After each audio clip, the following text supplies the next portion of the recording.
How to fix Windows security not opening on Windows 10 or 11. So if you want to fix your Windows security not opening on your Windows 10 or 11, then what you need to do, first you just need to simply go with search and you need to search for Windows security. You'll have the option right here. So you just need to simply go with app settings. Once you're under your app settings of your Windows security, you need to scroll down and here you will have an option of repair and reset. So you just need to simply click on repair, and once it is repaired, then you can try. But if it doesn't fix your problem, you just need to simply go with reset. And once you reset your Windows security, your problem might be fixed.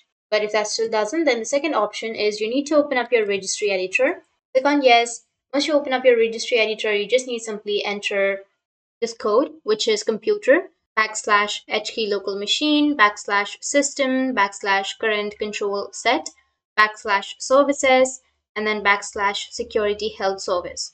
Now it will take you to this kind of interface. Here you will have start on the right side. You just need to simply double click on it and make sure that your value data is 3 and then go with OK. Once you go with OK, then your problem will be fixed. But if that still doesn't, then right click on your Windows and you will have Windows Terminal Admin. So click on it and then go with yes. And this will take you to Windows PowerShell or administrator like this. So you just need to simply copy and paste the command which is on the description. You just need to simply paste it and then hit the enter. Once you hit the enter, it will activate your Windows security and it will fix your problem. So these were the fixes, and if you have any questions, feel free to comment below. Thanks for watching.